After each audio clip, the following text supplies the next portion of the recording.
हाँ जी, स्वागत है आप सभी का हमारे YouTube चैनल पर। और आज अपन देखेंगे अगली रिएक्शन नाभिक स्नेही प्रतिस्थापन अभिक्रियाओं के अंदर, वो है फ्रीडल क्राफ्ट अभिक्रिया। वैसे इंपॉर्टेंट रिएक्शन नेम रिएक्शन है फ्रीडल क्राफ्ट रिएक्शन। तो फ्रीडल क्राफ्ट अभिक्रिया कौन सी है? तो निर्जल AlCl3, निर्जल AlCl3, इसको कहते हैं फ्रीडल क्राफ्ट उत्प्रेरक, फ्रीडल क्राफ्ट कैटलिस्ट। इसकी उपस्थिति में जो रिएक्शन होती है उनको फ्रीडल क्राफ्ट अभिक्रियाओं के नाम से जानते हैं।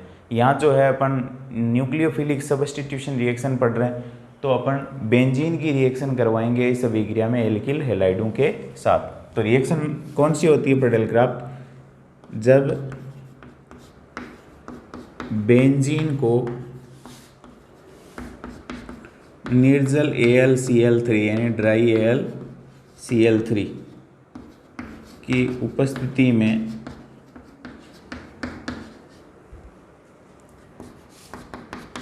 एल्किल हैलाइडों के साथ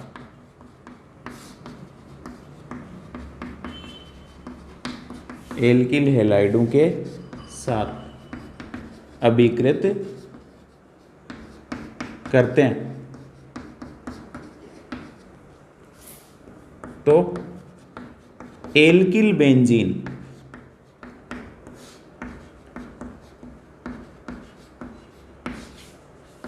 उत्पाद के रूप में निर्मित होते हैं। यानी एल्किल बेंजीन का मतलब हो गया एल्किल समूह बेंजीन वाले पर जुड़ जाता है, उत्पाद के रूप में बनते हैं। यह फ्रीडल क्राफ्ट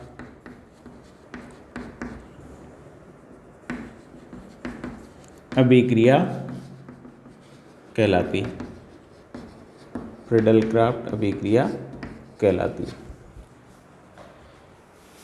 बेंजीन की रिएक्शन करवाते हैं एल्किल हैलाइडों के साथ, किसकी उपस्थिति में? निर्जल AlCl3 की उपस्थिति में एल्किल बेंजीन उत्पाद के रूप में बनते हैं। देखो कुछ एग्जाम्पल देखते हैं।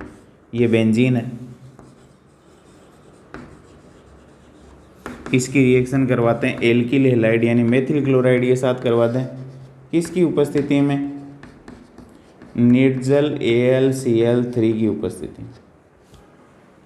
ये हेलोजन हट जाएगा और ये मेथिल समूह जो है यानी एल्किल समूह जो है वो बेंजीन वाले में जुड़ जाएगा। अब बेंजीन होती है C6H6, तो यहाँ एक एक हाइड्रोजन मौजूद है हर एक कार्बन पर, तो हाइड्रोजन हटेगा तो ये मेथिल जुड़ सकेगा, तो वो हाइड्रोजन और ये Cl जो है वो तो बना लेंगे HCl, और बाकी ये जो है वो बन जाएगा, ये मेथिल जोड़ दिया अपन ने बेंजीन में प्लस HCl। इसके अलावा जैसे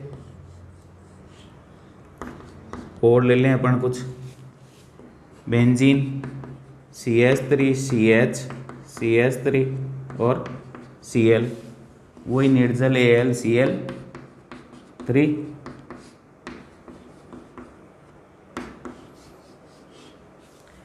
Cl को हटा दो, यहाँ से H निकाल दो, HCl बन जाएगा।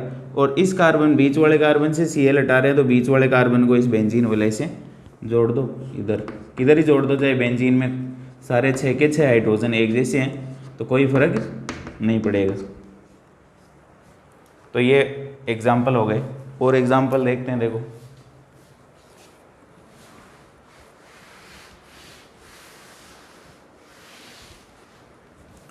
फिर है थर्ड एग्जाम्पल, ये बेंजीन, इसकी रिएक्शन अपन करवा देते हैं टर्सरी ब्यूटिल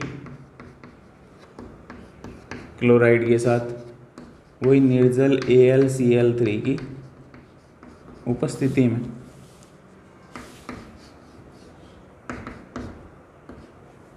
इस कार्बन पर Cl लगा हुआ है, इसका H हटा दो, एक कहीं से भी हटा दो क्योंकि छह एक जैसे ही हैं, कोई फर्क, कोई समूह दूसरा जुड़ा हुआ ही नहीं है। तो ये कार्बन जोड़ दो बेंजीन वाले से, ये कार्बन और उस कार्बन से 3 क्या जुड़े हुए हैं? मेथिल समूह। ये तृतीयक ब्यूटिल बेंजीन बन जाएगा उत्पाद के रूप में। तो ये तो बात हुई अपनी कुछ उदाहरणों की। अब देखते हैं इसकी क्रियाविधि, यानी ये रिएक्शन हुई कैसे?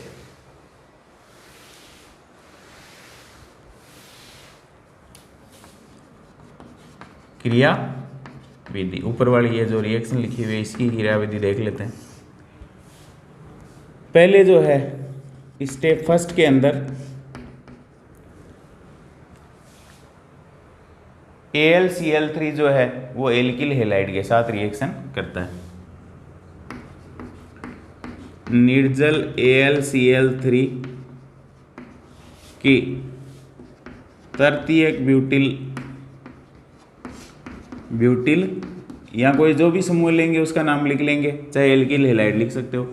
तृतीयक ब्यूटिल हैलाइड या क्लोराइड ले रखा है तो क्लोराइड, तृतीयक ब्यूटिल क्लोराइड के साथ अभिक्रिया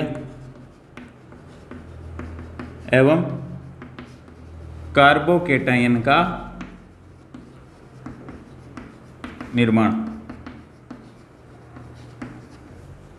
ठीक, इसकी रिएक्शन पहले इसके साथ होनी है, यानी उत्प्रेरक के साथ रिएक्शन होनी है एक रिएक्टेंट की, तो ये हो जाएगा तृतीयक ब्यूटिल क्लोराइड। अभिक्रिया करवानी है AlCl3 के साथ। अब AlCl3 जो है वो लुईस अम्ल है। कौन सा अम्ल है? लुईस अम्ल। और लुईस अम्ल वो होते हैं जो इलेक्ट्रॉन क्या करते हैं? ग्रहण करते हैं। जैसे अब ये लुईस अम्ल कैसे है, तो AlCl3 देखो किस प्रकार का होता है। एल्यूमिनियम जो है उसके संयोजकता कोष में वैलेंस शेल के अंदर 3 इलेक्ट्रॉन होते हैं, तो 1 2 3, और 3 बंद बने हुए हैं, तो 3 तो इसमें लगे हुए हैं क्लोरीन के, एक क्लोरीन के, एक हैं एल्यूमिनियम के, तो इलेक्ट्रॉन कितने हुए? इलेक्ट्रॉन हुए 6। तो 8 अष्टक पूरा नहीं है, इलेक्ट्रॉनों की कमी है 2 की, और 2 इलेक्ट्रॉन ये लेना चाहता है कहीं से भी मिले, इसलिए ये लुईस एसिड है, क्योंकि वो इलेक्ट्रॉन ग्रहण करने वाले लुईस अम्ल और इलेक्ट्रॉन दाता लुईस क्षार होते हैं। तो ये क्या करता है, लुईस अम्ल इलेक्ट्रॉन चाहिए तो इस Cl को Cl- के रूप में यहाँ निकालता है, यहाँ से Cl को Cl- के रूप में निकालता है, तो ये तो बना लेगा AlCl4-, और पीछे बच जाएगा यहाँ ये माइनस के रूप में जाएगा तो इस कार्बन पर प्लस आ जाएगा, तो ये हो जाएगा CH3 CH3 CH3 और ये पॉजिटिव। इसका नाम है तृतीयक यानी टर्सरी 3 डिग्री ब्यूटिल। क्यों? 4 कार्बन है, तृतीयक ब्यूटिल कार्बोकेटाइन, ये कार्बोकेटाइन है तृतीयक ब्यूटिल, ये बनेगा पहली स्टेप के अंदर। ठीक, आगे बढ़ते हैं। जो कार्बोकेटाइन बना है अब वो उसकी रिएक्शन होगी बेंजीन के साथ। तो बेंजीन है, बेंजीन के अंदर पाई बंध पाए जाते हैं, यानी ये पाई इलेक्ट्रॉनों के रूप में यहाँ मौजूद है पाई बंध, और ये क्रियाशीलता बढ़ाते हैं क्योंकि आसानी से पार्श्वीय अतिव्यापन से बनते हैं, आसानी से टूट जाते हैं। और जिनके अंदर पाई बंध पाए जाते हैं वो साधारणतः नाभिक रागी की तरह व्यवहार दर्शाते हैं। तो ये तो हुआ नाभिक रागी, और ये हो जाएगा इलेक्ट्रॉन्स नहीं, क्योंकि इस पर पॉजिटिव चार्ज है तो इसको इलेक्ट्रॉन चाहिए। तो बेंजीन का दूसरे स्टेप में क्या होगा, बेंजीन का कार्बोकेटायन पर यानी तृतीयक ब्यूटिल कार्बोकेटायन पर नाभिक रागी आक्रमण। ठीक, तो ये बेंजीन है अपनी, ये इसके पाई बॉन्ड और ये कार्बोकेटायन। ठीक, इस पाई बंध को, इस पॉजिटिव चार्ज कार्बन को बेंजीन दे देगा। अब बंध यदि इधर से बनाता है, यानी पाई बंध इस कार्बन के और उस कार्बन के बीच में बन जाएगा, तो एक कार्बन शेष रह जाएगा। जिस कार्बन से अपन बंध नहीं बनाते हैं, चाहे तो आप इधर से बना सकते हो और चाहे इससे बना सकते हो।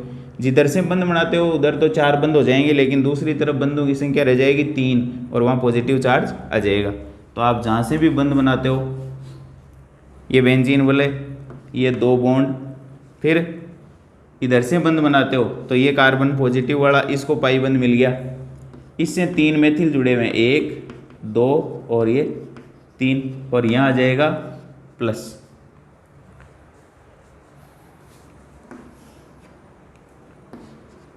अब इस प्लस आने के बाद इसमें होगा अनुनाद, इसको कहते हैं एरिनियम आयन, एरिनियम आयन। इसके अंदर होगा अब अनुनाद, ये पाई बॉन्ड यहाँ से या, तो इसकी दूसरी अनुनादी संरचना देखो क्या बन जाएगी,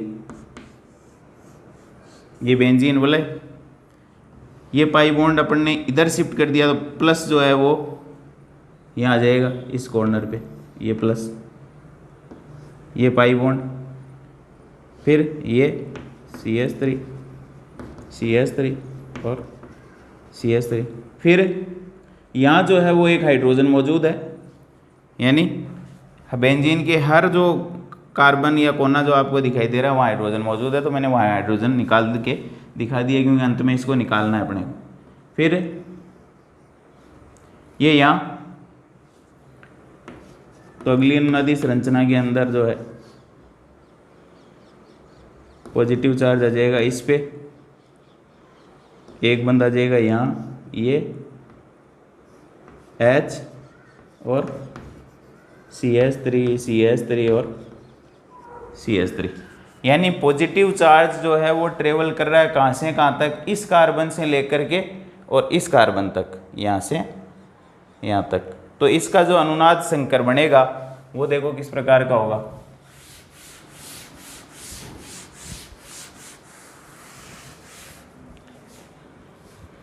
ये तो हो गई अनुनादी संरचनाएं, एरिनियम आयन की अनुनादी संरचनाएं। और अनुनाद संकर यानी इन तीनों संरचनाओं का जो प्रतिनिधित्व करता है वो कहलाता है अनुनाद संकर। मैं यहाँ आगे जो है जगह नहीं है तो यहाँ ऊपर लिख रहा हूँ, अनुनाद संकर को 3 लाइनें दर्शा करके बनाते हैं ये। अब पॉजिटिव चार्ज जो है वो इस कार्बन से, ये कार्बन यहाँ से शुरू हुआ था और यहाँ तक पहुँचता है, तो यहाँ से यहाँ तक ट्रेवल करवा देते हैं उसको और उसको डॉटेड लाइन से दर्शा देते हैं। ये प्लस बीच में लगा देते हैं, CH3 CH3 और H। ये है अनुनाद संकर, जो तीनों अनुनादी संरचनाओं का प्रतिनिधित्व करता है। अब उसके बाद इस अनुनाद संकर में से क्या होता है,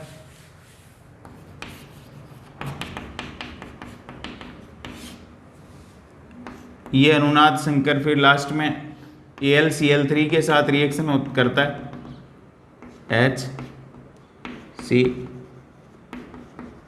CH3 प्लस AlCl4 माइनस के साथ रिएक्शन करता है वापस, ये हाइड्रोजन अपने बंद के इलेक्ट्रॉन देता है और यहाँ पुनः एरोमेटिकरण हो जाता है। यहाँ एरोमेटिक रिंग के अंदर 6 पाई इलेक्ट्रॉन होने चाहिए, यानी ये हकल रूल को फॉलो करने चाहिए, तो हकल रूल जो है वो ये फॉलो नहीं कर रहा है, यानी इसका एरोमेटिकरण जो है वो गायब हो गया है। यहाँ जाकर के वापस जो एरोमेटिकरण प्राप्त कर लेता है ये पुनः एरोमेटिकरण।